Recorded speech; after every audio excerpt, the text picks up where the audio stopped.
नमस्कार बंधुरा कथक कौशिकेर गल्पेर आसरे आपनादेर स्वागत। आशा करी आपनारा सबाई सुस्थ आछेन। बंधुरा आपनारा धाराबाहिकभावे शुनछेन परेशचंद्र बसु रचित बनेर बिस्मय आजेर द्वितीय ओ शेष पर्व।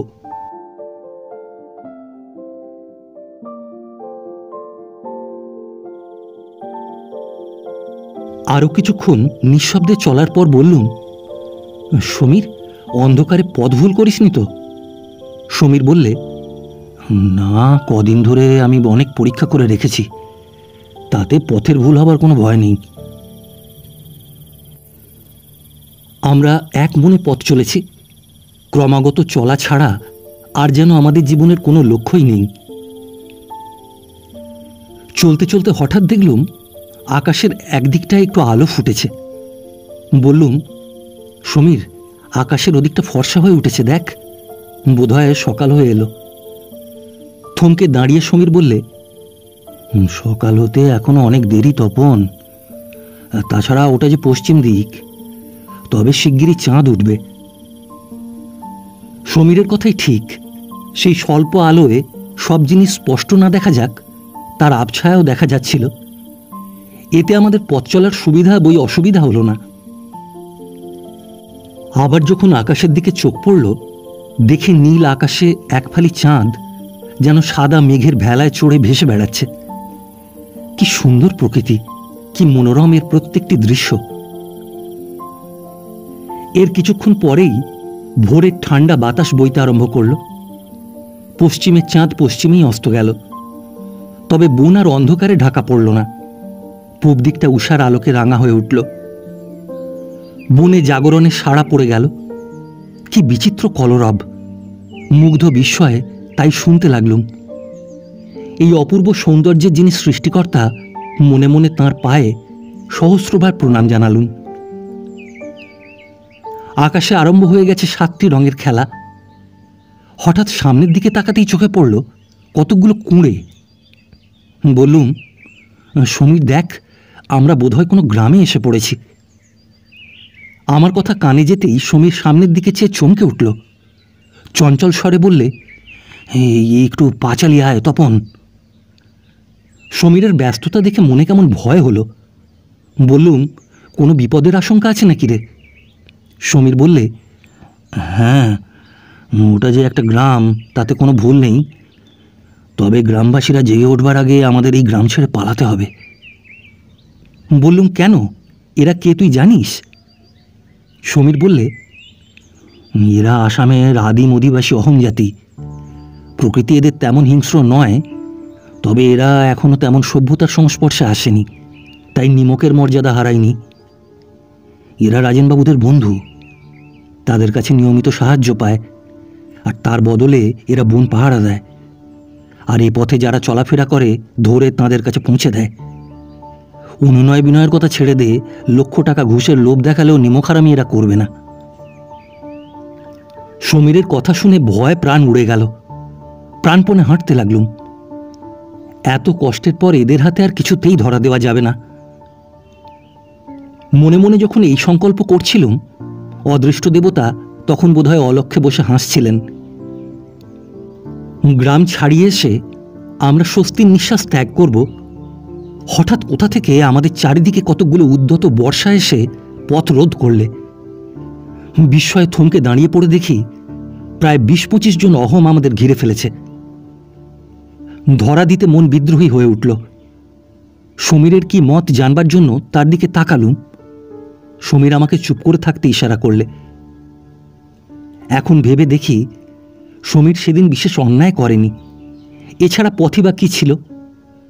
২৫ জন লোকের সঙ্গে আমরা দুটি প্রাণী কতক্ষণই বা যুঝতে পারতুম। ধরা সেই দিতেই হতো, মাঝখান থেকে শুধু কিছু উপরি লাভ হতো, অযথা নির্যাতন। স্থির হয়েই দাঁড়িয়ে রইলুম।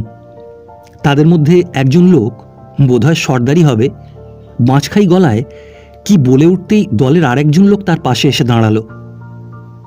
সর্দার তাকে আবার কি বলতেই সে আমাদের দিকে ফিরে ভাঙা বাংলায় বললে, তোমরা আসছো কোথা থেকে?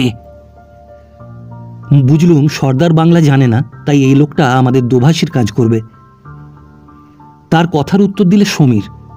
বললে, আমরা আসছি সদিয়া থেকে, বনের মধ্যে পথ হারিয়ে ফেলেছি। সর্দারের নির্দেশ মতো সে আবার বললে, তোমাদের হাতের অস্ত্রগুলো মাটিতে ফেলে দাও। সামান্য একটা ছুরি আত্মরক্ষার একমাত্র সম্পদ, সেটা হাতছাড়া করতে কিছুতেই মন চাইছিল না। কিন্তু সমীর ফেলে দিয়েছে দেখে আমি আর দেরি করতে পারলুম না, ফেলেই দিলুম। ন্যায় অন্যায় ভুল ঠিক যাই হোক না কেন, দুজনে একসঙ্গে তার ফল ভোগ করব। বিভিন্ন পথে গিয়ে বিচ্ছিন্ন হতে পারবো না কখনো। আমরা ছুরি দুটো ফেলে দিতেই দোভাষীটা সেগুলো কুড়িয়ে নিয়ে গেল। তারপর সেগুলো নেড়ে চেড়ে দেখে গম্ভীর গলায় বললে, তোমরা মিথ্যে কথা বলছো, তোমরা সদিয়া থেকে আসোনি, আসছো রাজেনবাবুর বন থেকে পালিয়ে। কথাটা বলেই সে আমার দিকে কটমট করে তাকালো। আমি যে কি জবাব দেবো তা ঠিক করতে না পেরে ঘেমে উঠলুম। এই বিপদ থেকে আমাকে উদ্ধার করলে সমীর। শান্ত স্বরে সে বললে, মিথ্যে আমরা মোটেই বলিনি, আমরা সদিয়া থেকেই আসছি। লোকটা সমীরের কথা শুনে আমাদের কাছে এগিয়ে এলো। তারপর কাটারির উপর একটা চিহ্ন দেখিয়ে বললে, এই চিহ্ন রাজেনবাবুর, তোমরা এই কাটারি পেলে কোথা থেকে? সমীর তবু দমল না, বললে, তুমি হয়তো ভুল করছো ভাই। দোভাষীটা হঠাৎ ধমকে উঠে বললে, থামো, তোমাদের আর কোনো কথা শুনতে চাই না। তোমাদের এখনই রাজেনবাবুর কাছে নিয়ে যাব। যদি তিনি বলেন তোমরা তাঁর লোক নও, তাহলে তোমাদের ছেড়ে দেব। এর জামিন আমাদের জাতির সুনাম। অহমেরা প্রাণ থাকতে সত্যভঙ্গ করে না। গর্বে লোকটার মুখখানা চকচক করে উঠল। মাথা হেঁট করে চললুম তাদের সঙ্গে। রাজেনবাবুর হাতে আবার গিয়ে পড়লে আমাদের যে কি অবস্থা হবে তা যেন চোখের সামনে দেখতে পাচ্ছি। হায়, তার চেয়ে অবাধ্যতার শাস্তিস্বরূপ এদের হাতে মরাও যে ঢের সুখের হতো। বন্দী হয়ে আবার যখন রাজেনবাবুর কয়েদখানায় ফিরে এলুম, তখন রাত বোধ হয় প্রথম প্রহর হবে। আমাদের উঠোনের মাঝখানে দাঁড় করিয়ে তাদের একজন ওধারে চলে গেল। রাজেনবাবুকে যে ডাকতে তা বুঝতে একটুও কষ্ট হলো না। প্রায় মিনিট পাঁচেক পরে আলো হাতে কতগুলো লোকের সঙ্গে নীরদবাবু এলেন। সেই স্বল্প অন্ধকারের মধ্যে দেখতে পেলুম তার চোখ দুটো যেন রাগের ঠিকরে বেরিয়ে আসছে। দু একটা কথার পর অহমদের বিদায় দিয়ে নীরদবাবু আমাদের নিয়ে লোকগুলোর সঙ্গে এগোলেন। আমাদের আগেকার ঘরের দিকে নয়, কুলিদের ঘর ছাড়িয়ে বনের দিকে। খানিক চলার পর আমরা একটা কোঠা বাড়িতে এলুম।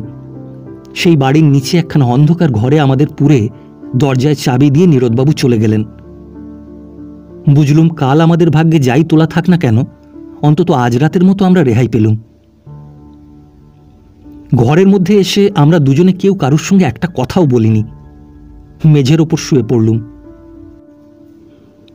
একসঙ্গে এতক্ষণ হাঁটবার পর ক্লান্ত শরীরে বেশিক্ষণ জেগে থাকতে পারলুম না। ঘুম এসে সমস্ত ভাবনা চিন্তার হাত থেকে উদ্ধার করলে।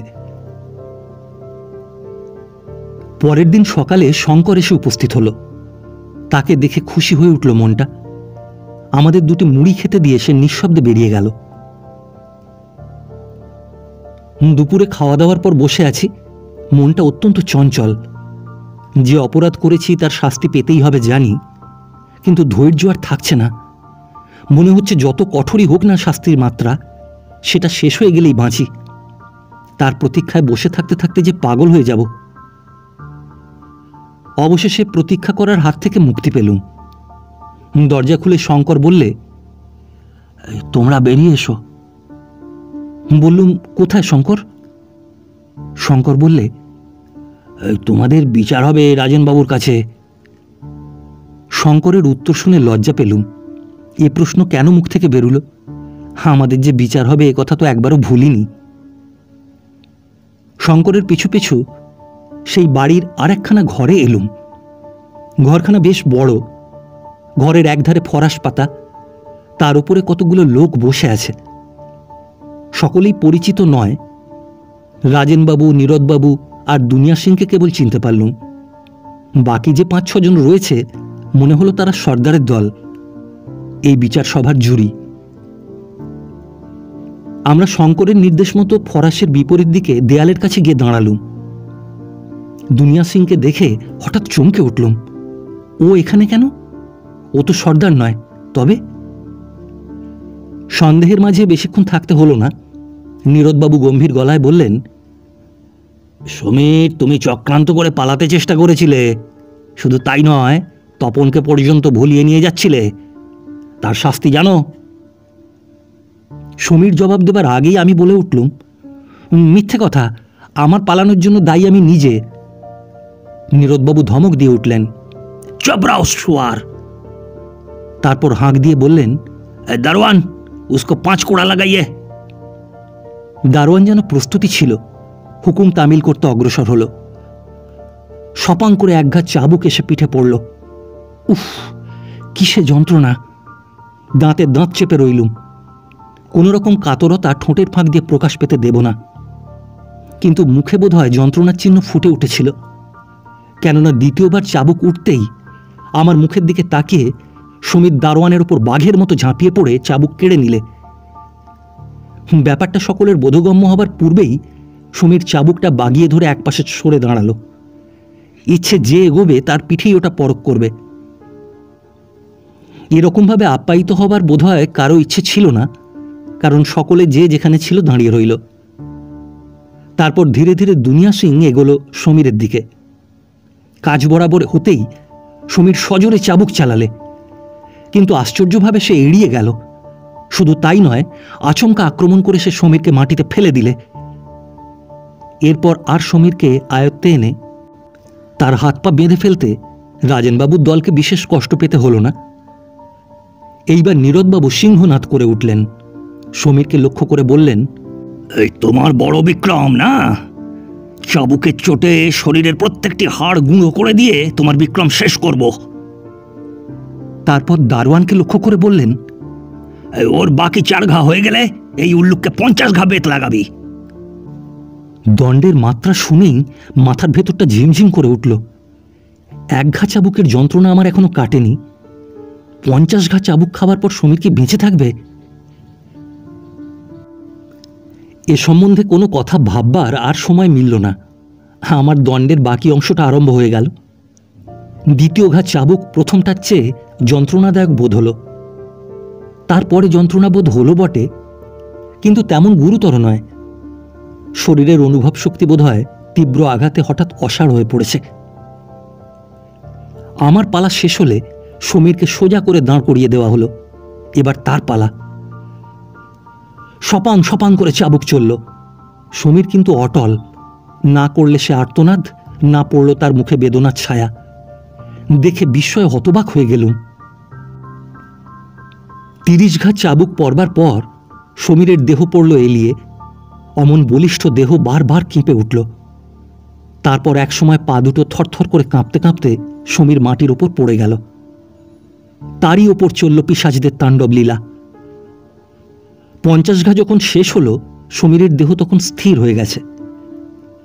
শঙ্করের উপর আমাদের ব্যবস্থার ভার দিয়ে তারা চলে গেল। আমি আর স্থির থাকতে পারলুম না। সমীরের কাছে গিয়ে তার দেহ ধরে বারবার ঝাঁকুনি দিয়ে ডাকলুম, সমীর, সমীর। না তার নিষ্পন্দ দেহ একটু নড়ল, না পেলুম তার কাছ থেকে কোনো সাড়া। মনের দুর্বলতা প্রকাশ করব না বলে যে প্রতিজ্ঞা করেছিলুম, কোথায় গেল তা ভেসে। 2 চোখ দিয়ে হু হু করে জল গড়িয়ে পড়তে লাগল। সমীরের নাকের কাছে হাত নিয়ে গিয়ে দেখি নিঃশ্বাস খুব মৃদুভাবে বইছে। ব্যগ্রকণ্ঠে বললুম, শঙ্কর, ভগবানের দোহাই, যতই নিষ্ঠুর তুমি হও, তবুও তুমি মানুষ, একটু জল এনে দাও। দেখি আমার বলার অপেক্ষা শঙ্কর রাখিনি। 1 গ্লাস জল নিয়ে সে আসছে। সমীরের হাতে পায়ে মুখে বেশ করে জল দিলুম। নিঃশ্বাসের বেগ তাতে একটু বাড়ল বটে, কিন্তু জ্ঞান এলো না। অসহায়ের মতো শঙ্করের মুখের দিকে চাইলুম, কিন্তু ওর কাছে কি বা আশা করতে পারি? ভগবানের মহিমা বোঝাবার। দুঃখ যাকে দেন তাকে হয় দেন সহ্য করবার শক্তি, না হয় ভাগ করে ভোগ করবার দোসর। এই বিপদে শঙ্করই হলো আমার প্রধান সহায়। ধরা পড়ে অবধি যে ঘরে আমরা আটক ছিলুম, শঙ্করের সাহায্যে সমীরকে আনলুম সেই ঘরে তুলে। শুধু তাই নয়, সমীরের শোবার জন্য কিছু খড়, একটা কলসি করে জল আর একটা আলো শঙ্কর কোথা থেকে এনে দিলে। খড়ের বিছানায় সমীরকে শুইয়ে তার মাথার কাছে বসে আছি। চাবি খুলে আবার ঘরে এলো শঙ্কর। আমার সামনে কিছু মুড়ি রেখে অপর হাত থেকে নামালো একটা পাত্র। তাতে কি সব পাতা থেঁতো করা রয়েছে। সমীরের মুখের দিকে একটু তাকিয়ে বললে, এই ছেঁচা পাতাগুলো ওর আহত স্থানে লাগিয়ে দাও, তপন, ব্যথা অনেক কমে যাবে। তোমার শরীরে যদি ব্যথা থাকে তাহলেও তুমিও লাগিও, আর এই সামান্য মুড়ি কটা খেয়ে ফেলো। আমাকে তার দিকে একদৃষ্টে তাকিয়ে থাকতে দেখে একটু নিচু গলায় সে বললে, বিশ্বাস করবার মতো কোনো কাজ আজ পর্যন্ত আমি করিনি, তবু আজ থেকে আমি তোমাদের বন্ধু, এ কথাটা বিশ্বাস করো। কথা শেষ করে শঙ্কর বেরিয়ে গেল।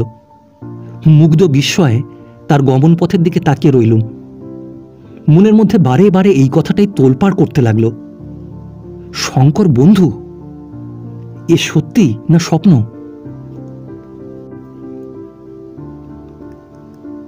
রাত্রি গভীর হতে হতে ক্রমশ ভোরের দিকে গড়িয়ে চলে। সমীরের মাথার কাছে জেগে বসে থাকি। চোখে একটু তন্দ্রা এসেছিল, মনে হলো কে যেন একটু জল চাইলে। চোখ মেলতেই দেখি সমীরের জ্ঞান হয়েছে। বললুম, সমীর, জল খাবি? ক্ষীণ স্বরে সমীর বললে, হ্যাঁ ভাই। তাড়াতাড়ি এক গ্লাস জল নিয়ে তার মুখে ধরতেই সে ঘটঘট করে সবটা খেয়ে ফেললে। বললুম, সমীর, এখন একটু আরাম বোধ করছিস?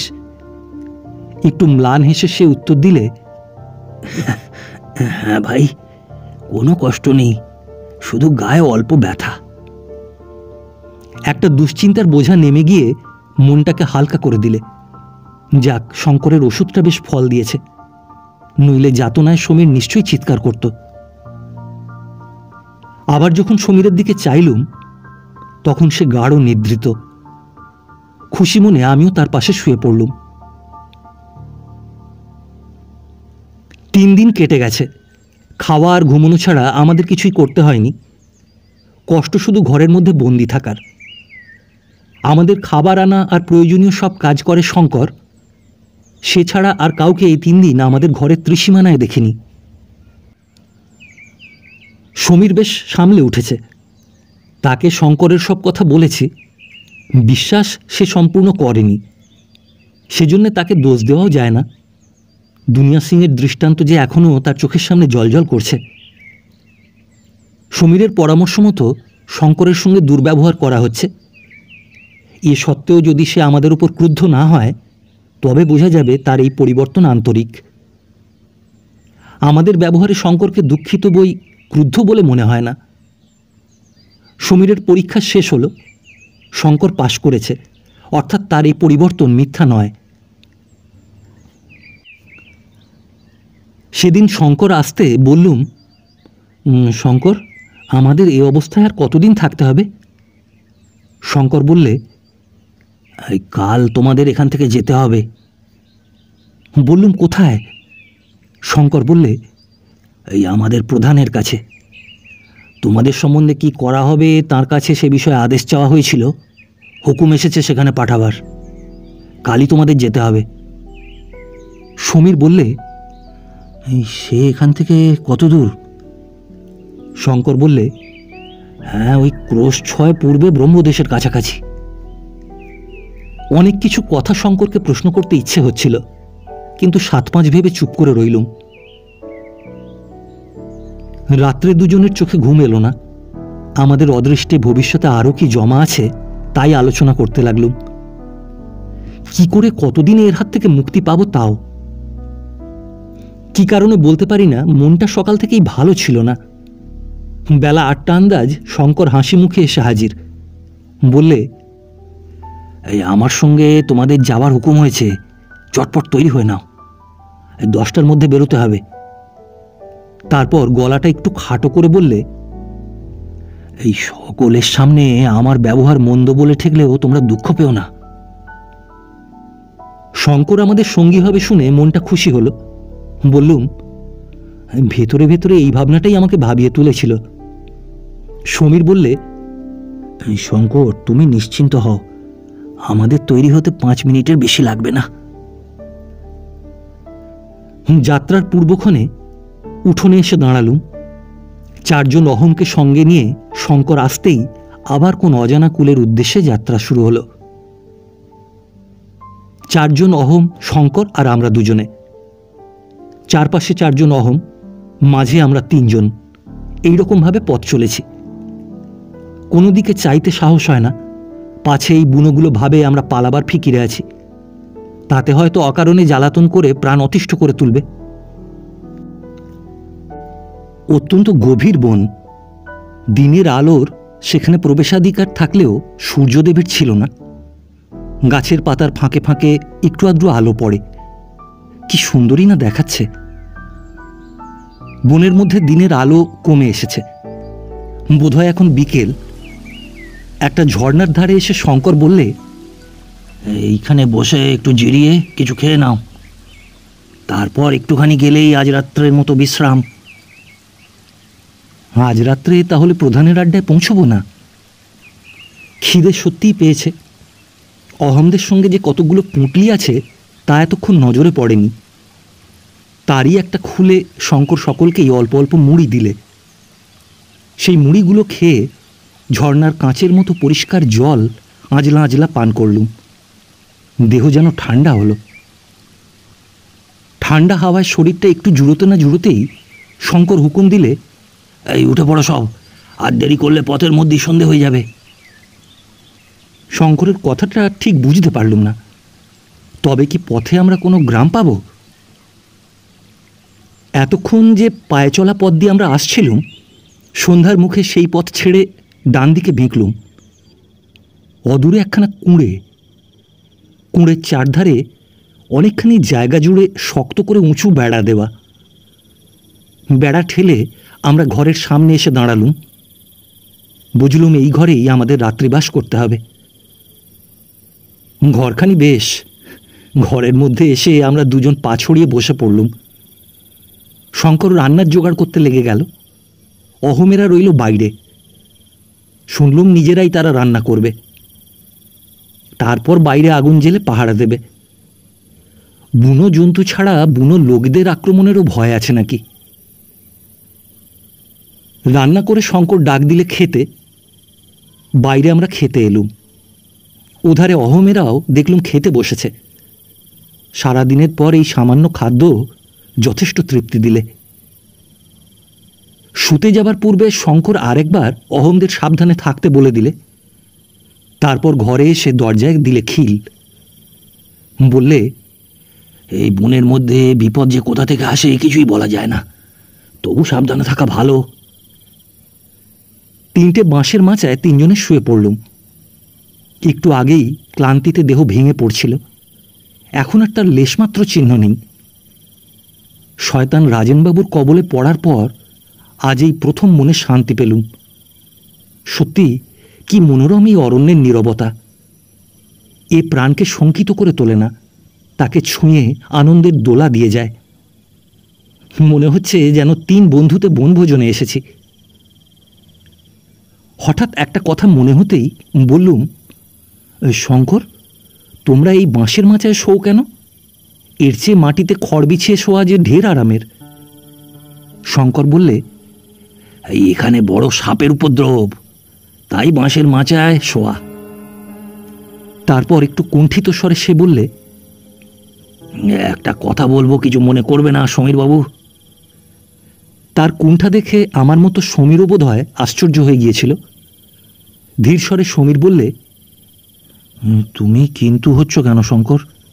তোমার যা ইচ্ছে জিজ্ঞাসা করো, রাগ আমরা একটুও করব না।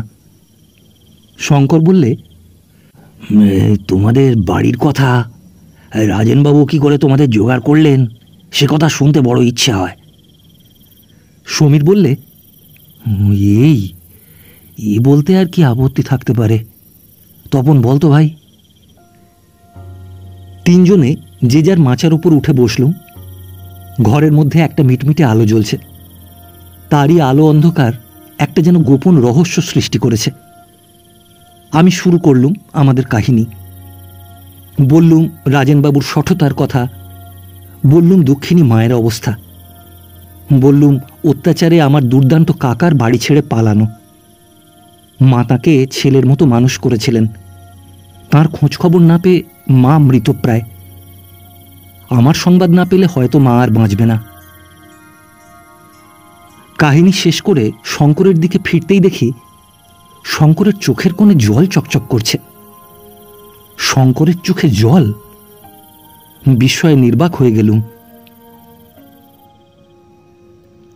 সমীরের ডাকে ঘুম ভাঙতেই দেখি বেশ বেলা হয়ে গেছে। রাত্রিটা কি করে কেটেছে জানি না, তবে বোধহয় কোনো রকম গোলমাল হয়নি। মুখ হাত ধুয়ে কিছু খাওয়া দাওয়ার পর আবার যাত্রা হলো শুরু। এবার পথ নাকি আর বেশি নেই, বেলা 12টার মধ্যেই পৌঁছে যাব।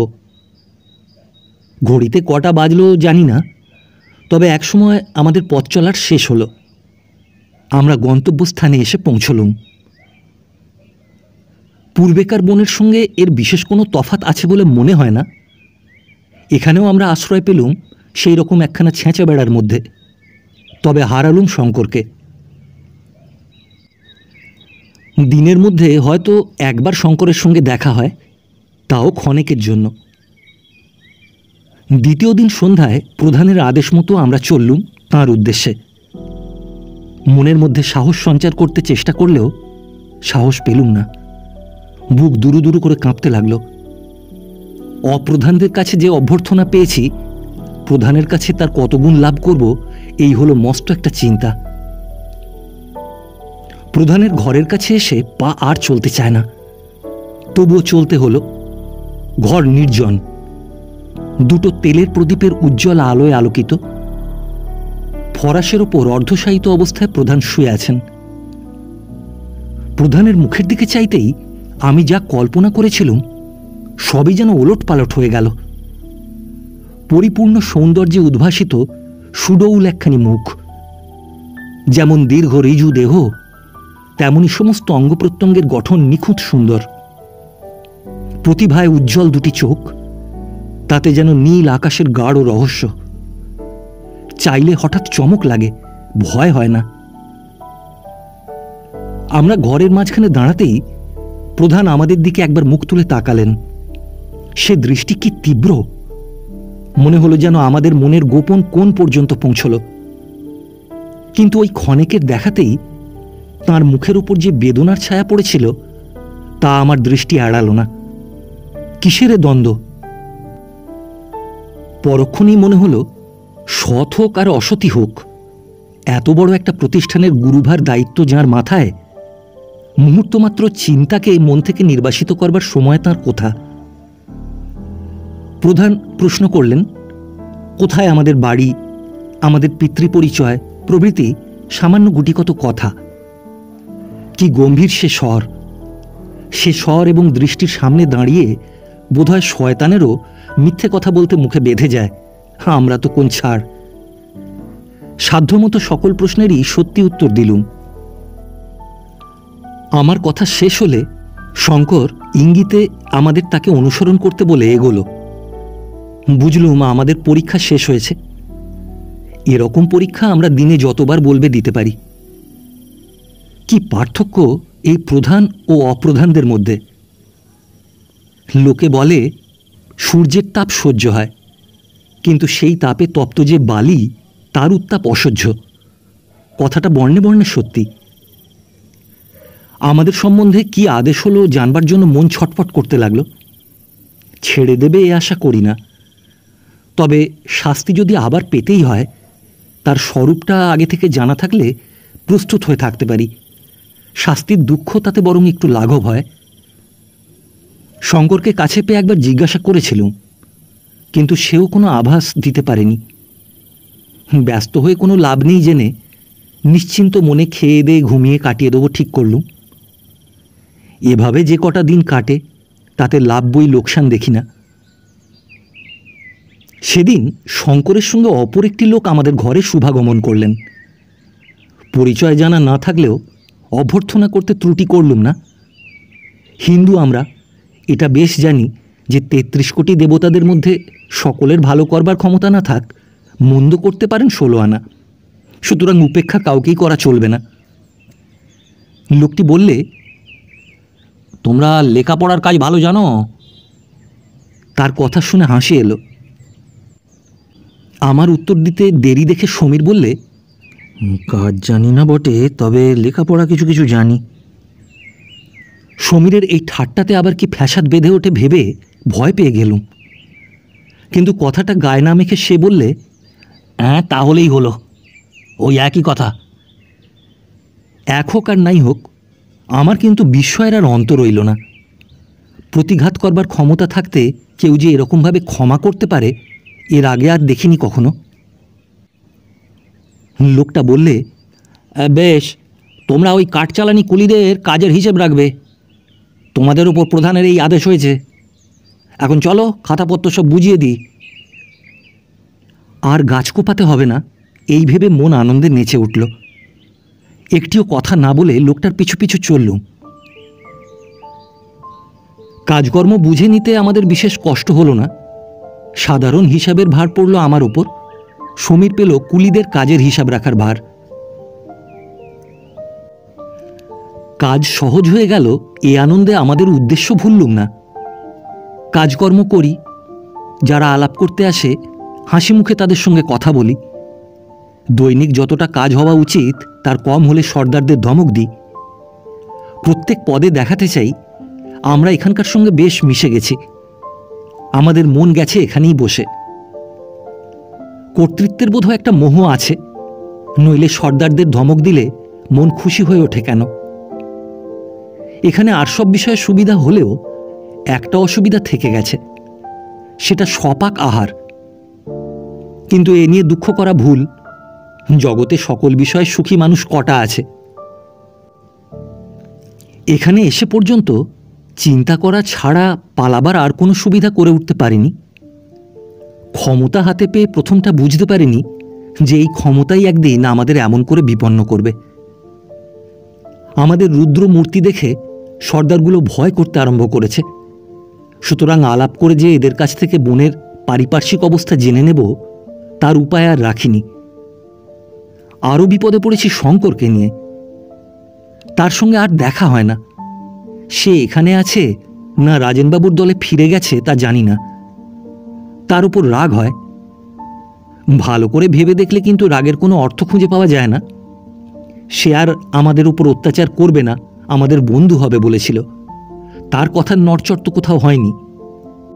যাদের নিমক সে এতদিন খেয়ে এসেছে, তাদের সঙ্গে নিমকহারামি করে সে আমাদের মুক্ত করে দেবে, এ আশ্বাস সে ইঙ্গিতেও তো আমাদের দেয়নি। যত দিন যাচ্ছে মনে মনে ততই যেন হতাশ হচ্ছি। রাত্রে সারাদিনের কর্মকোলাহলের অবসানের পর যখন বিছানার উপর এলিয়ে পড়ি, তখন ছাড়া পাওয়া মনটা আত্মীয় স্বজনের কাছে ঘুরে বেড়ায়। মনে পড়ে আমার সেই শৈশব স্মৃতিমাখা জন্মভূমিকে, আর বিদায়কালের অশ্রুমুখী আমার মাকে। এমনি করে দিনের পর দিন কাটে, ক্রমে মাসও গড়িয়ে যায়। হিসাব করে দেখি বাড়ি ছেড়ে বেরিয়েছি আজ প্রায় 2.5 মাস। নিষ্ফল আশা মনের মধ্যে পোষণ করে মুক্তি পাওয়া সম্বন্ধে যখন প্রায় হাল ছেড়ে দিয়েছি, তখন একটি ঘটনা আমাদের মৃতদেহে যেন প্রাণ এনে দিলে।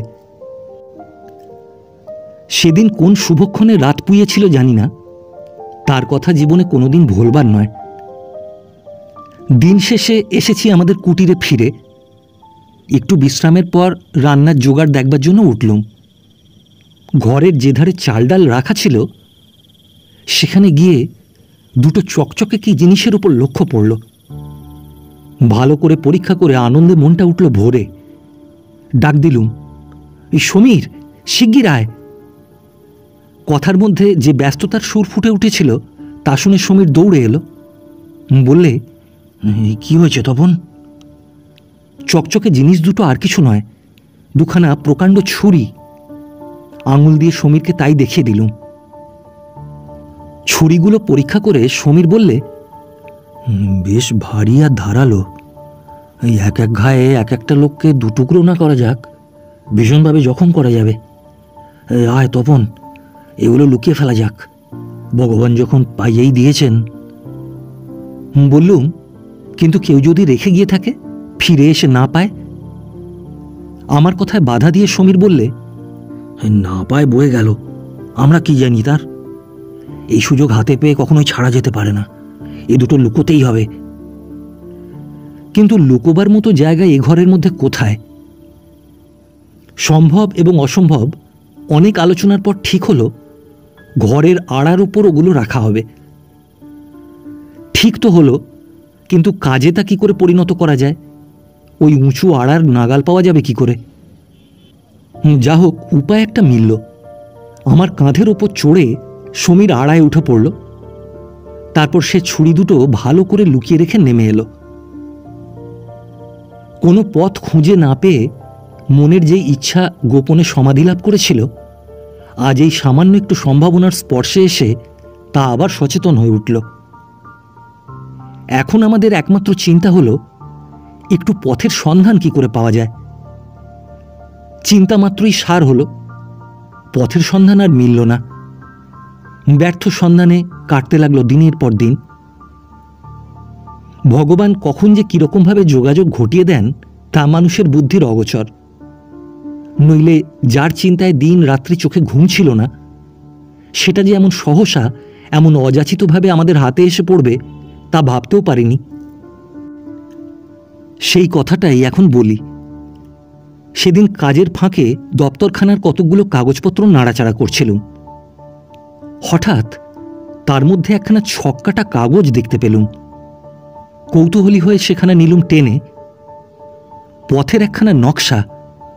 হাতটা কেঁপে উঠল, দুরু দুরু করতে লাগলো বুকটা।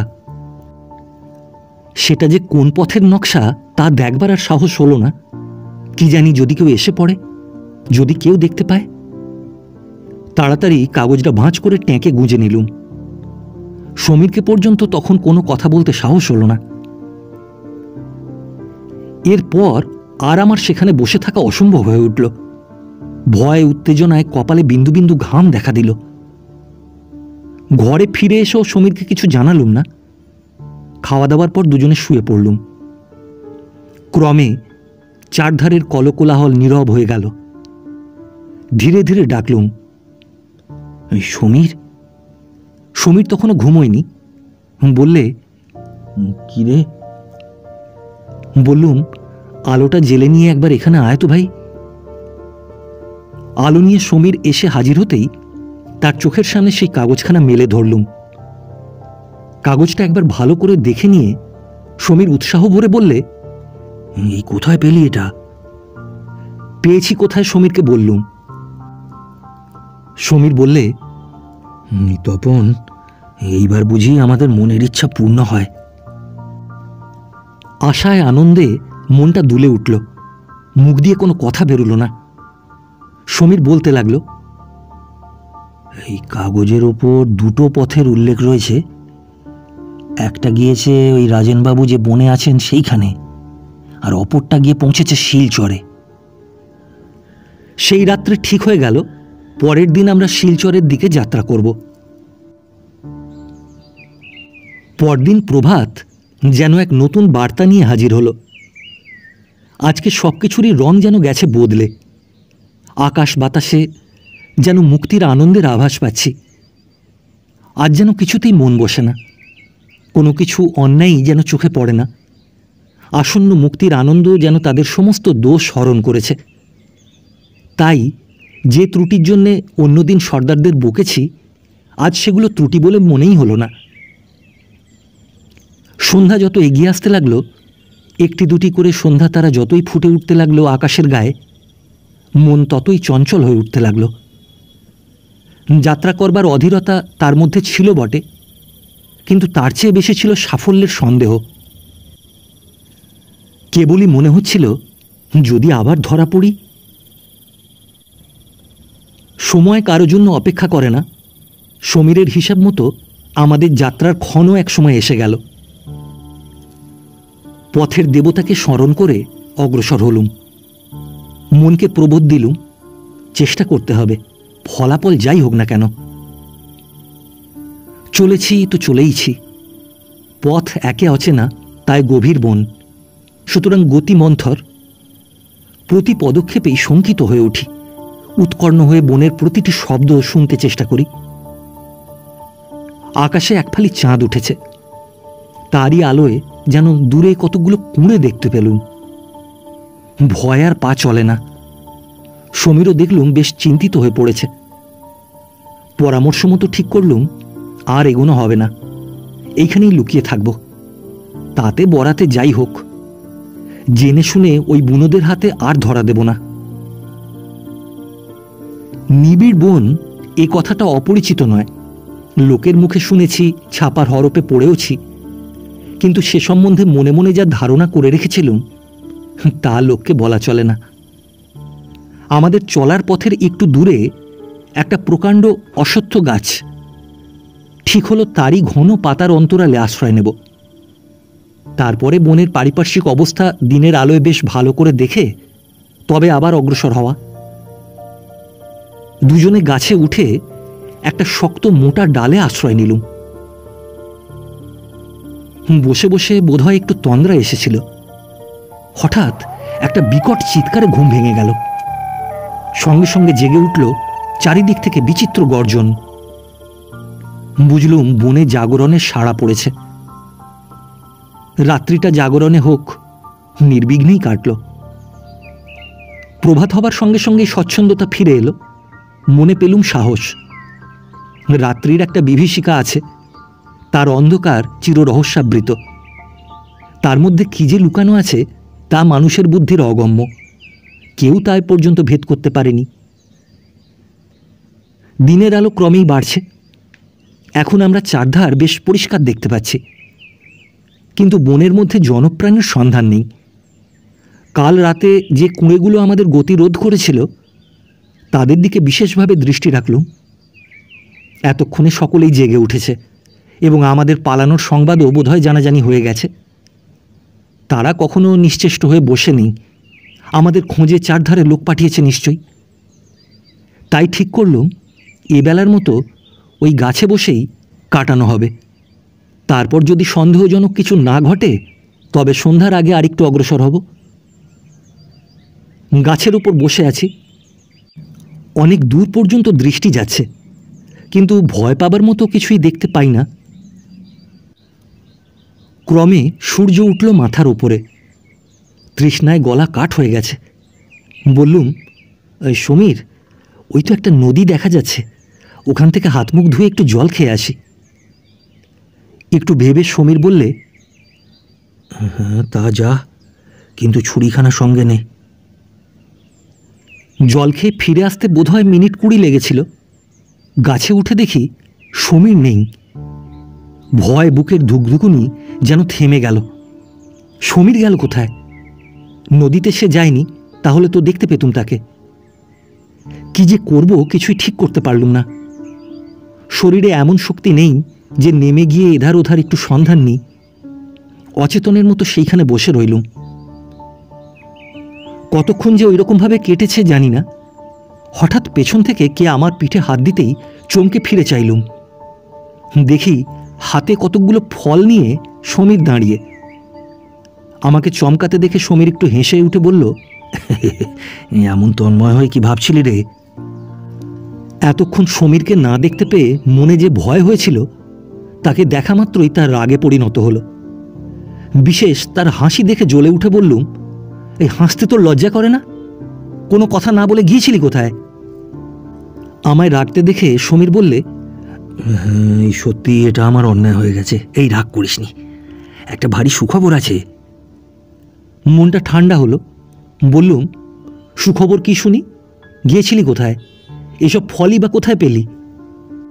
সমীর বললে, বাস রে, এই একসঙ্গে তুই এতগুলো প্রশ্ন করলি যে কোনটার জবাব আগে দিই তাই ভেবে পাচ্ছি না। আজ 3 মাসের মধ্যে সমীরকে এত খুশি কখনো দেখিনি। বললুম, তোর সুখবরটাই আগে শোনা, বাকিগুলো না শুনলেও ক্ষতি হবে না। সমীর বললে, আরে তুই তো গেলি জল খেতে, ওই কুঁড়েগুলোর দিকে চেয়ে বসেছিলুম। সকাল থেকেই লক্ষ্য করছি। কিন্তু জনপ্রাণীকে ওর ত্রিসীমানার মধ্যেও দেখিনি। হঠাৎ মনে হলো চুপিসারে একবার ওগুলোর কাছে গিয়ে খোঁজ নিয়ে এলে হয় না? সত্যি ওখানে লোক আছে, না আমাদের ধারণা মতো ওগুলো পরিত্যক্ত? আর যেমন কথাটা মনে হওয়া, এই অমনি নেমে গেলুম। তোর ফেরা পর্যন্ত অপেক্ষা করতে ইচ্ছা সত্ত্বেও পারলুম না। অতি সন্তর্পণে ওখানে গিয়ে পৌঁছলুম। আর গিয়ে দেখি যা ভেবেছিলুম ঠিক তাই, কোনো লোক ওখানে বাস করে না। তা নির্ভয় হয়ে তখন কুঁড়েগুলোর মধ্যে গেলুম। সব শুদ্ধ 10খানা ঘর। দেখে মনে হলো অন্তত বছর 2 ওদের একটারও মধ্যে লোক বাস করেনি। সে না করুক, তাতে দুঃখ আমাদের নেই, কিন্তু ওরা একদিন ওখানে বাসা বেঁধে আমাদের কিছু সুবিধা করে গেছে। চারধারে যে ফলের গাছ পুঁতেছিল তা তো আর সঙ্গে করে নিয়ে যায়নি। সেই গাছগুলো থেকেই তাড়াতাড়ি এগুলো পেড়ে আনছি। যাবার পথে আরও কিছু পেড়ে নিয়ে ভবিষ্যতের জন্য সঞ্চয় করে রাখতে পারবো। মনের ওপর থেকে একটা গুরুভার নেমে গেল। উল্লসিত হয়ে বললুম, তাহলে আমাদের পথ চলতে উপস্থিত আর কোনো বাধা নেই তো? সমীর বললে, না, আয় এগুলো খেয়ে নিয়ে যাত্রা শুরু করা যাক। যা পারলুম দুজনে তাড়াতাড়ি খেয়ে নিয়ে নেমে পড়লুম। অস্তমান সূর্যের গোধূলি আভায় যখন আকাশ ও পৃথিবী রাঙা হয়ে উঠেছে, তখন আমরা একটা রাস্তার ধারে এসে পৌঁছলুম। রাস্তাটা প্রায় 25 ফুট চওড়া। বনের বুক চিরে কোন সুদূরে গিয়ে মিলেছে কে জানে। রাস্তার ওপারে আবার বন। এটা পেরিয়ে আবার আমাদের বনের মধ্যেই ঢুকতে হবে। হঠাৎ দেখি আমাদের কিছু দূরে রাস্তার উপর এক সাহেব ঘোড়ায় চড়ে আসছে। সঙ্গে তার 2জন চাপরাশি। বুঝলুম নিকটেই কোনো চা বাগান আছে। সাহেব সেখানকার বড় বা ছোট কর্তা হবে। আমরা তাড়াতাড়ি একটা গাছের আড়ালে লুকোলাম। সাহেব ও তার চাপরাশিরা চলে গেলে আমরা বন থেকে বেরিয়ে প্রাণপণে দৌড়তে লাগলাম। বড় পথটা পেরিয়ে আবার বনের মধ্যে ঢুকে পড়লাম। ছুটতে ছুটতে সন্ধে হয়ে গেল। আমরা রাতটা নিরাপদে কাটাবার জন্য একটা বড় গাছের ডালে আশ্রয় নিলাম। পরদিন সকাল হতেই আবার শুরু হলো পথ চলা। চলতে চলতে দুপুর নাগাদ আমরা এসে পৌঁছলাম একটা পথের সামনে। চোখ বুলিয়ে একবার নকশাখানাও নিলুম দেখে। এবার আমাদের দিহং নদী পেরিয়ে ওপারে যেতে হবে। আমরা চললুম দক্ষিণ দিকে দিহং নদীর সন্ধানে। এতক্ষণে যেন বনটার দিকে চাইবার সময় হলো। কি গভীর! চারধারে শুধু শাল, সেগুন আর শিশু গাছ। এরা যে কতকাল ধরে এইরকমভাবে প্রহরীর মতো দাঁড়িয়ে আছে তার হিসাব নেই। জঙ্গলে শুধু যে শাল, সেগুন গাছ আছে তা নয়, নানা রকম ফলের গাছও রয়েছে। দেখে আশ্চর্য হয়ে গেলুম, কে সব গাছ পুঁতল? এদের ফল ভোগ করেই বা কারা? বনের মধ্যে এই অযত্নবর্ধিত গাছগুলো দেখে মনে হলো এরকম সতেজ গাছ লোকের বাগানেও কখনো দেখিনি। তবু তো সেখানে তারা গাছের কত যত্ন করে। ভগবান আমাদের জন্য যে খাবার সংস্থান করে রেখেছেন তার অনাদর না করে দুজনে পেট ভরে ফল খেয়ে নিলুম। তারপর চললুম দিহং নদীর সন্ধানে। আমরা একটা নদীর ধারে এসে পৌঁছলুম। বুঝতে কষ্ট হলো না এইটাই দিহং নদীর শাখা। মনে একটু আশার সঞ্চার হলো, কিন্তু পথ এখনো অনেক। দিহং পেরিয়ে ওপারে বন। সেই বনের শেষে আমরা পাবো শিলচর। তারপর যে করেই হোক বাড়ি পৌঁছব। নদীর ধার দিয়ে চলেছি খেয়াঘাটের সন্ধান করতে করতে। এখানে চা বাগান যখন আছে তখন নিশ্চয়ই ডাকের ব্যবস্থা আছে। কোন দিকে যে খেয়াঘাট, নকশায় তার কোনো সন্ধান মেলে না। কোন পথে গেলে যে গন্তব্যস্থানের হদিশ পাবো তাও জানি না। তবুও নিশ্চেষ্ট হয়ে না থেকে আমরা উত্তর দিকে চলতে শুরু করলাম। বিকেলের দিকে আমরা নদীর ধারে একখানা কুঁড়ে ঘর দেখতে পেলুম। ঘর পোড়া গরু যেমন সিঁদুরে মেঘ দেখলেই ভয় পায়, তেমনই আতঙ্কিত করে তুলতে লাগলো আমাদের বনের মধ্যে এই কুঁড়েগুলো। কিন্তু নদীর তীরে একখানা নৌকো বাঁধা থাকতে দেখে আমাদের ভয় দূর হলো। এটা তাহলে খেয়াঘাটের মাঝির বাড়ি। একটু পা চালিয়ে কুঁড়েটার কাছে পৌঁছলুম। কুঁড়ের সামনেই একটা লোক গাছের তলায় বসেছিল। আমরা সেখানে গিয়ে দাঁড়াতেই গম্ভীর গলায় জিজ্ঞাসা করলে, কি চাই? বললুম, তুমি কি খেয়া পার করো? আমরা ওপারে যেতে চাই। মাঝি একবার তীক্ষ্ণ দৃষ্টিতে আমাদের দিকে তাকিয়ে বললে, মাথা পিছু 4 আনা পড়বে। সর্বনাশ! 4 আনা তো দূরের কথা, 4টে কানাকড়িও যে সম্বল নেই। কথা কইলে সমীর বললে, ভাই, সঙ্গে তো কিছুই নেই, যা ছিল পথে টিকরিরা সব কেড়ে নিয়েছে, খাবার চাল ডালটি পর্যন্ত। আমাদের এখন পার করে দাও, ফেরবার পথে 4 আনার 2 গুণ তোমাকে দিয়ে যাব। মাঝির প্রতিজ্ঞা কিন্তু ভীমের মতো অটল, কোনো কিছুই তাকে সংকল্প থেকে টলাতে পারল না। একবার ভাবলুম বল প্রকাশ করি, কিন্তু মনের ইচ্ছা মনেই রইল। দেখি ইতিমধ্যে কোথা থেকে একপাল মেয়ে পুরুষ সেখানে এসে জড়ো হয়েছে। মাঝির বাড়ির কাছে একটা শিশু গাছের তলায় মাথায় হাত দিয়ে বসে পড়লুম। কি করে নদী পার হওয়া যায় ভেবে তার কুলকিনারা পেলুম না। ক্রমে রাত্রি এলো, কিন্তু সন্ধান কিছু মিলল না। নিরাপদ হবার জন্যে আবার আমরা গাছের উপর চড়ে বসলুম। গাছের উপর বসে বসেই ঢুলছি, আবার টাল সামলাতে না পেরে তখনই চমকে জেগে উঠছি।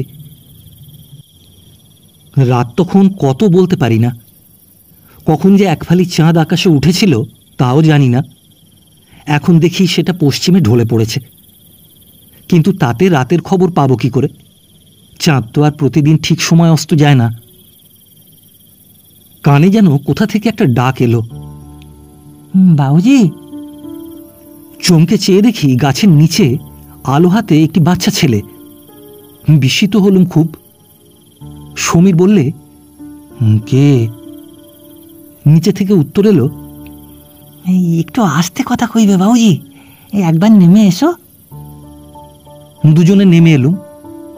কাছে এসে দেখি আজই বিকেলে মাঝির বাড়িতে এই ছেলেটিকে দেখেছি। বললুম, কি চাস? ছেলেটি বললে, তোমরা নদী পার হতে চাইছিলে, আমি তোমাদের পার করে দিতে চাই। দ্বিধা ভরে সমীর বললে, এই রাতে এত বড় নদী? ছেলেটির মুখে ঈষৎ হাসির রেখা ফুটে উঠল। বললে, নিচে ভয় বাবুজি, মাঝির বাড়ি এতদিন মানুষ হলু আর নৌকো বাইতে শিখিনি। সমীর অগ্রসর হলো। তবু বললুম, কিন্তু ওরা জানতে পারে যদি? ছেলেটি আবার হেসে বললে, জানতে ওরা পারবে না, আর যদি বা পারে, পার হতে না পেরে তোমরা যে বিপদে পড়েছ তার চেয়ে বেশি বিপদ আমার হবে না। তোমরা দেরি করো না, ভুল হতে আর বাকি নেই। ছেলেটির কথায় একটা করুণ আবেদন ফুটে উঠল। নিঃশব্দে এসে আমরা নৌকোর উপর বসলুম এবং নিঃশব্দেই নৌকো চলতে শুরু করল। বুঝলুম, বড় বড় মাঝিদের চেয়ে এই ছেলেটির নিপুণতা কম নয়। তার কথা বর্ণে বর্ণে সত্যি। মিনিট 10 বাদে আমরা পৌঁছলুম তীরে। ছেলেটিও নামল। কি বলে যে তাকে কৃতজ্ঞতা জানাবো তা ভেবে পেলুম না। তাছাড়া মনে হলো কথার জাল রচনা করে কৃতজ্ঞতা জানাতে গেলে ওকে অপমানই করা হবে বেশি। ছেলেটি কোঁচর থেকে কতগুলো টাকা নিয়ে সমীরকে বললে, বাবুজি ধরো। সমীর হাতটা সরিয়ে নিয়ে বললে, এই না না, তুমি আমাদের ঢের উপকার করেছ, ও থাক।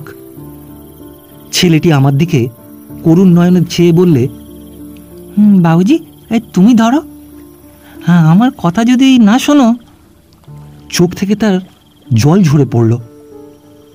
তার সেই চোখের করুণতা আমাকে বিচলিত করে তুলল। আমি থাকতে পারলুম না, বাধ্য হয়ে তার হাত থেকে টাকাগুলো নিলুম। সমীর যে কেন নিতে রাজি হলো না বুঝতে পারলুম না। বলতে গেলে ছেলেটি আমাদের প্রাণ বাঁচালে। তার সে দয়াটুকু যদি প্রসন্ন চিত্তে নিয়ে থাকতে পারি তবে টাকায় কি দোষ হলো? হাত বাড়িয়ে টাকা নিয়ে বললুম, কিন্তু কোথায় এগুলো ফেরত? ছেলেটি বলল, আর কিছু জানতে চেও না, ও পয়সা ফেরত দিতে হবে না। বাবুজি চললুম, ভোর হয়ে এলো। বলবার কি বা আছে, নীরবে দাঁড়িয়ে দেখলুম তার নৌকোর ওপরের ক্ষীণ আলোটি ধীরে ধীরে রাতের শেষ তারাটির মতো দিগন্তে মিলিয়ে গেল। শেষ রাতটুকু নদী তীরেই কাটল। সকাল হতেই আমরা নদী তীর ছেড়ে ধীরে ধীরে বনের মাঝে অগ্রসর হলুম। একটুখানি এগিয়েই দেখি দু একখানা দোকান। বুঝলুম নদীর ওপারের লোক এপার থেকে তাদের জিনিসপত্র কিনে নিয়ে যায়। আমরা একটা দোকানের সামনে এসে দাঁড়ালুম। দোকানদার জাতিতে বুনো হলেও ব্যবসার খাতিরে আর সভ্য লোকের সংস্পর্শে এসে তার হিংস্র স্বভাব ছেড়েছে। দোকানে অতি প্রয়োজনীয় সামান্য দু চারটি জিনিস আছে। বুঝলুম সভ্যতা তার বাবুয়ানির শীতকাটি এখনও এখানে চালাতে পারেনি। কতদিন হয়ে গেল ভাতের মুখ দেখিনি। দোকানের স্তূপাকার চাল ডাল দেখে কেমন লোভ হতে লাগলো। বললুম, সমীর, এখানে আজ দুটি রেঁধে খেলে হয় না? সমীরের দেখলুম আপত্তি নেই। চাল ডাল কিনে আমরা সেখানে একটু পরিষ্কার জায়গা দেখে রান্না খাওয়া সেরে দুপুরের আগেই আবার বনের পথ ধরলুম। ছেলেটির দেওয়া সেই টাকা থেকে সমীর কিছু চাল ডাল আর চিঁড়ে কিনে নিলে, আর আমার কথা মতো গোটা চারেক দেশলাইও নিতে ভুলল না। কাপড় জামার যে অবস্থা তা আর বলবার নয়, চিমটি কাটলেও ময়লা ওঠে। কিন্তু সাবানের সন্ধান কোথাও পেলুম না। এখানে সাবান কেউ চোখে দেখেনি। এতদিন খালি হাতে পথ চলেছি, এখন সামান্য একটা বোঝা ঘাড়ে চাপল। পথের কথা বিশেষ করে বলবার কিছু নেই, তবে বনপথের মন ভোলানো দৃশ্যের পর দৃশ্য মনটাকে সবসময় প্রফুল্ল করে রাখে। সে আনন্দ শুধু অনুভব করা যায়, ভাষার সাধ্য নেই তার যথার্থ রূপ বর্ণনা করতে পারে। চলতে চলতে আসে গোধূলি, ধীরে ধীরে নামে সন্ধ্যার তরল অন্ধকার। ক্রমে গাঢ় অন্ধকারে চারিদিক ছেয়ে আসে। তারই মাঝে আমরা একটা মাচার কাছে এসে পৌঁছলুম। মাচাটা দেখে সমীর খুশি হয়ে বলে, বাস তপন, আজ আর আমরা এগোবো না, রাতের মতো এই মাচায় আশ্রয় নেব। আমি জানতুম মাচা এখানে পাবই, তাই সন্ধ্যের অন্ধকারেও পথ চলেছি। নইলে সন্ধ্যের পর এই বন অতি ভয়ঙ্কর স্থান। যে বনটা পেরিয়ে এলুম ওটার সম্বন্ধে আমি বিশেষ কিছু জানতুম না বটে, তবে এই বনের কথা আমি কিছু কিছু পড়েছি। এই মাচার সন্ধানে সমীর পথ চলছিল শুনে আশ্চর্য হলুম। বললুম, এরকম উঁচু মাচা যে বনের মধ্যে থাকবে তা তুই আগে থেকে কেমন করে জানলি?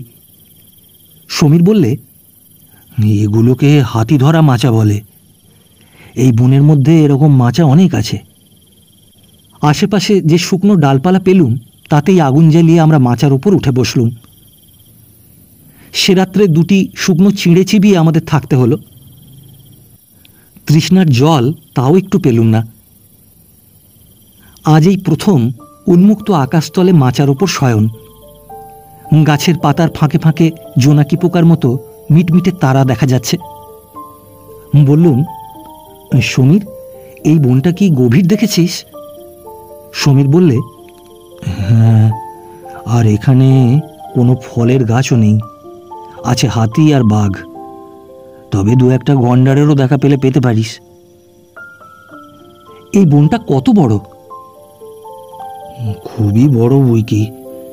এই বন পার হয়ে শিলচরে পৌঁছতে আমাদের 4-5 দিন লাগতে পারে, অবশ্য পথে যদি কোনো বাধা না পাই। মোটে 4-5 দিন? মনটা আনন্দে ভরে উঠল। রাত্রি প্রথম প্রহর বোধহয় তখন শেষ হয়েছে। বনের মধ্যে সমবেত কণ্ঠের বিচিত্র গর্জন জেগে উঠল। উফ, কি বিকট চিৎকার! ও বনে একটা বাঘের ডাক শুনেছিলুম, এখানে কতগুলো যে একসঙ্গে ডাকছে তা বলতে পারি না। শুধু বাঘ নয়, তার সঙ্গে অন্য পশুও সুর দিচ্ছে। এ ঐক্যতান শুনলে মানুষের হৃদকম্প উপস্থিত হয়।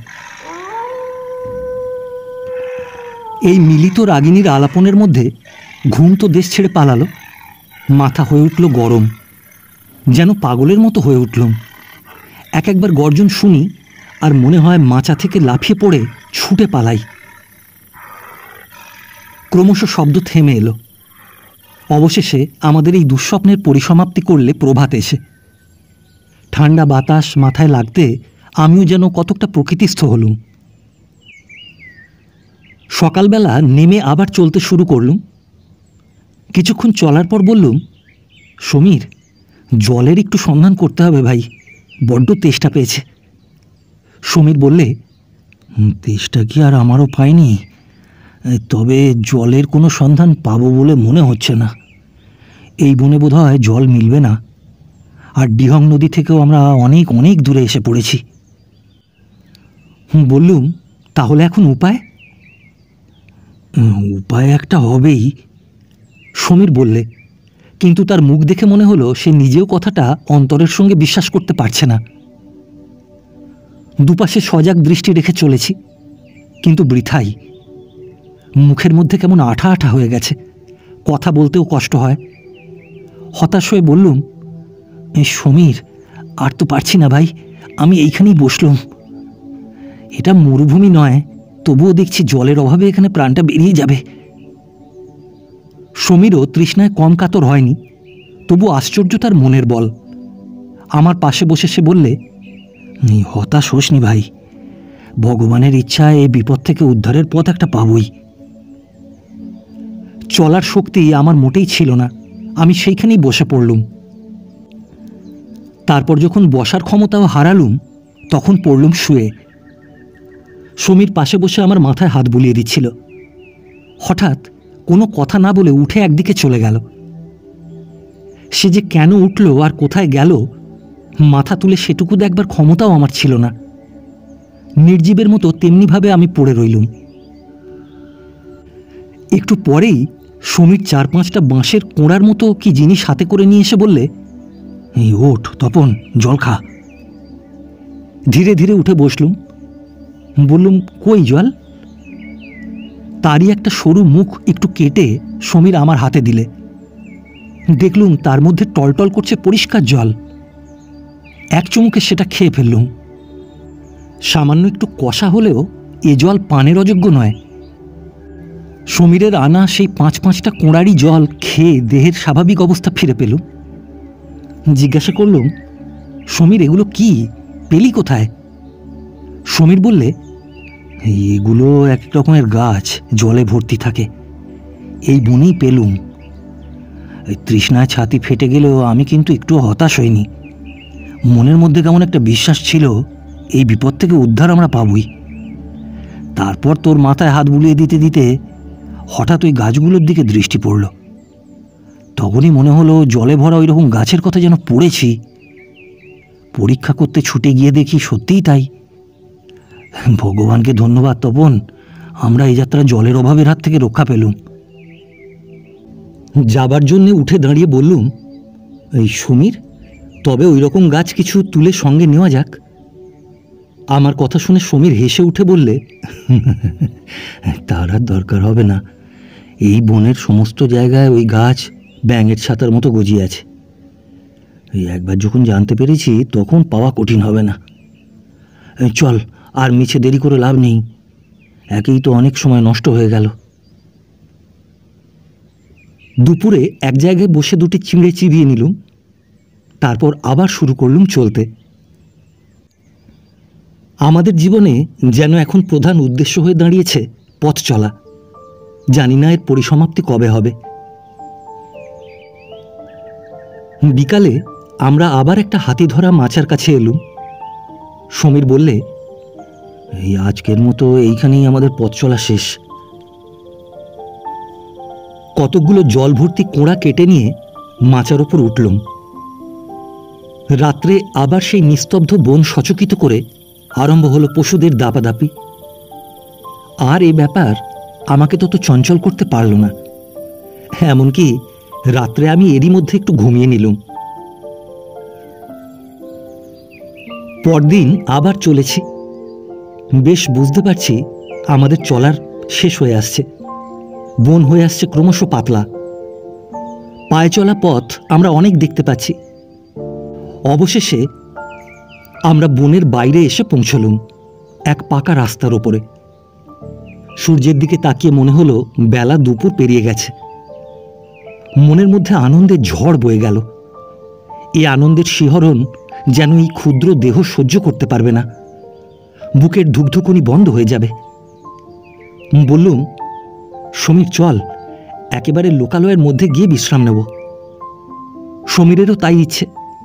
অভিশপ্ত বন থেকে যখন একবার বেরোতে পেরেছে, তখন এর ত্রিসীমানায় আর থাকব না।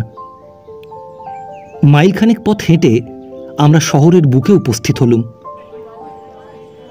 এতদিন নির্জন বাসের পর এত লোকজন, কলকোলাহল অতি বিচিত্র মনে হতে লাগলো। বললুম, সমীর ভাই, আজই বাড়ি রওনা হতে হবে।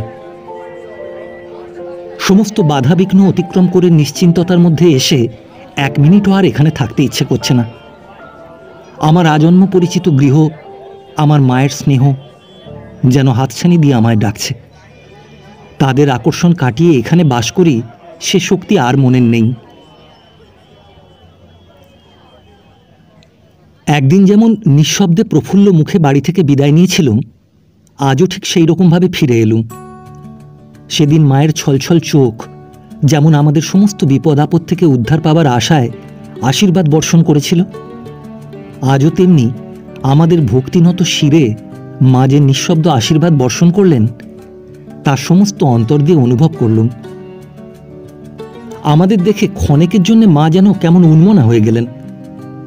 অবশেষে সেই ভাবটা সামলে নিয়ে বললেন, তোরা একটু বস বাবা, আমি চা নিয়ে আসি।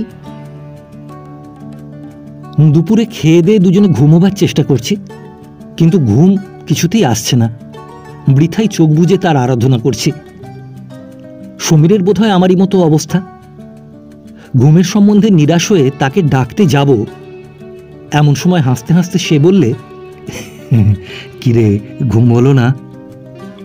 বিরক্তি ভরে বললুম, না, এখানে নিশ্চিন্তে ঘুমোবার উপায় থাকলেও ঘুমের দেখা নেই, অথচ বনে কি ঘুমটাই না পেত।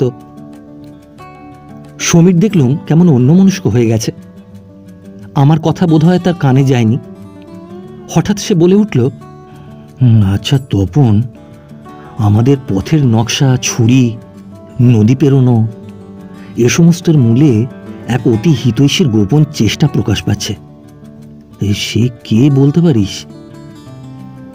এ সন্দেহ আমার মনে বরাবরই ছিল, কিন্তু এই লোকটি যে কে তার মীমাংসা কোনো রকমই করে উঠতে পারিনি। তাই বললুম, হ্যাঁ, একেবারেই না। আর বোধহয় এখানে বসে সারা জীবন চেষ্টা করলেও তার সন্ধান পাবি না। সমীর বললে, ঠিক তাই। নিজেদের মুক্তির জন্য আমরা আত্মহারা হয়েছিলাম, তাকে খুঁজে বার করবার, তার পরিচয় জানবার কোনো চেষ্টাই করিনি। তার কথার মধ্যে ব্যথার সুর বেজে উঠল। এর উত্তরই বা কি আছে, তাই চুপ করে রইলুম। কিন্তু তখনও স্বপ্নেও ভাবতে পারিনি এর চেয়ে কত বড় বিস্ময় আমাদের জন্য অপেক্ষা করছে। মা ঘরে এসে বললেন, কিরে, ঘুমোসনি তোরা? বললুম, ঘুম চোখ থেকে অনেকদিনই বিদায় নিয়েছে মা, তবে তোমার কোলে যখন আবার এসে পড়েছি, তখন ঘুমের দেখা শিগগিরই পাবো তা বুঝতে পারছি। আমার মাথায় হাত বুলিয়ে দিতে দিতে মা বললেন, তোদের দুর্ভোগের কথা আমি বুঝতে পেরেছি। তারপর হঠাৎ যেন কি মনে পড়ে যাওয়াতে ব্যস্ত হয়ে বললেন, তোরা একটু বস, আমি এখনই আসছি। মায়ের কথায় যেন হাসি কান্না মেশানো। দুজনের কানেই তা বাজল। নীরবে আমরা মুখ চাওয়াচাই করতে লাগলাম। পর মুহূর্তেই মা একখানা চিঠি হাতে ঘরে ফিরে এলেন। বললুম, কার চিঠি মা? মা বললেন, তোর। আমি খুলেছিলুম, পড়ে দেখ। চিঠিখানা আমার কোলের উপর ফেলে দিয়ে মা ঘর থেকে বেরিয়ে গেলেন। বেশ স্পষ্ট দেখতে পেলুম মার চোখে জল। চিঠিখানা খুলে 1 লাইন পড়েই আমার আর বিস্ময়ের সীমা রইল না। সমীর আমার মুখের দিকে চেয়েছিল। আমার বিস্মিত ভাব দেখে বললে, কার চিঠি রে? বললুম, শোন, কল্যাণী এসো তপন। তোমার বংশ পরিচয় জেনে যেমন তোমাকে আমার চিনতে কষ্ট হয়নি, আমাকে প্রথম দর্শনেই যে তুমি চিনতে পেরেছিলে তা তোমার বিস্মিত ভাব দেখে বুঝেছিলুম। তোমরা যে অপরাধ করেছিলে, এখানকার নিয়মে তার শাস্তি টুকরো টুকরো করে কেটে পুঁতে ফেলা। আজ পর্যন্ত এর কোনো ব্যতিক্রম হয়নি। নিজের হাতে কত লোককে এই শাস্তি অম্লান বদনে দিয়েছি, মনের মধ্যে কোনো বৈকল্যই হয়নি। কিন্তু তোমাকে চিনতে পেরে সে শাস্তি দিতে পারলুম না। শাস্তির কথা মনে হতেই বুকের রক্ত যেন জমাট বেঁধে গেল, হাত আর উঠল না। মনের কাছে অপরাধী হয়ে রইলুম। যৌবনে একদিন নিজের হাতে এই দল গড়েছিলুম, নিজেই তৈরি করেছিলুম এর নিয়ম কানুন। আমাকে কেউ চায়নি, সুতরাং জগতে পিছু ফিরে তাকাবার আমার কোনো বালাই ছিল না। মনের কোমল বৃত্তি, স্নেহ, দয়া, মায়াগুলোকে নির্মমভাবে নির্বাসন দিয়ে কঠোর হাতে অপ্রতিহত প্রভাবে এতদিন শাসনদণ্ড পরিচালনা করে এসেছি। নির্বিচারে সকলের উপর চরম দণ্ড প্রয়োগ করেছি, কিন্তু তোমাদের অব্যাহতি দিয়েছি। এ কথা মনে করে শান্তি পাচ্ছিলুম না। আমার কৈফিয়ত তলব করবার মতো সাহস এখানে কারো নেই জেনেও। তোমরা পালাবার প্রায় সপ্তাহখানেক পরে শঙ্কর এসে হাজির। বললে, শাস্তি দিন। বললুম, কেন, কি অপরাধে? বললে, সে তোমাদের পালাবার সাহায্য করেছে, দিয়েছে অস্ত্র, পথের নকশা। মাঝির ছেলেকে দিয়ে নদী পার করিয়ে তার হাত দিয়ে টাকা পৌঁছে দিয়েছে। শুনে স্তম্ভিত হলুম। বললুম, কোথা থেকে এলো তোমার এ সাহস? শঙ্কর কিছুক্ষণ ঘাড় হেঁট করে দাঁড়িয়ে রইল। তারপর ধীরে ধীরে বললে, সেটা আমি এখনো জানতে পারিনি।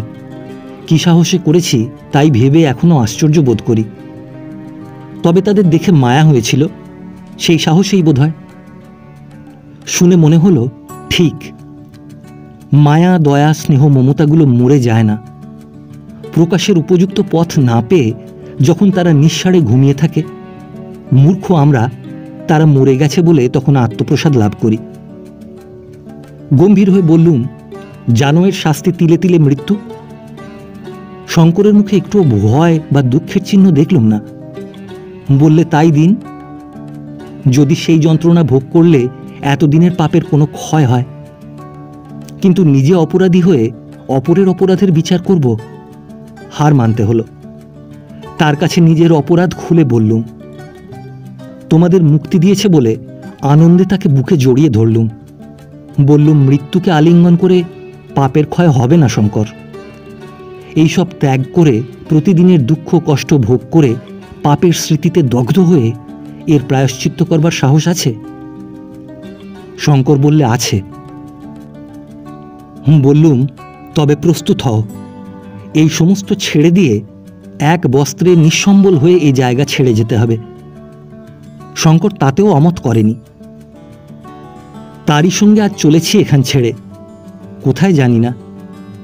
অপরাধ করেও এখানকার প্রধান হয়ে থাকতে মন আর চাইল না। তাতে দুঃখ আমার মোটেই নেই। একদিন গৃহত্যাগ করে মাতৃসমা বৌদির বুক ভেঙে দিয়েছি। আজ তার একমাত্র পুত্র, আমাদের বংশের একমাত্র সন্তানের হত্যার পাপভাগী হয়ে তার বুক চূর্ণ করে দিতে এবং আমাদের অতি প্রাচীন বংশ লোপ করবার অভিসম্পাত কুড়োতে পারব না। আজ থেকে কোনো পাপ কাজ আর করব না। তোমাকে আশীর্বাদ করবার অধিকার আমি হারিয়েছি, পারো তো আমায় ক্ষমা করো। তোমার কাকা।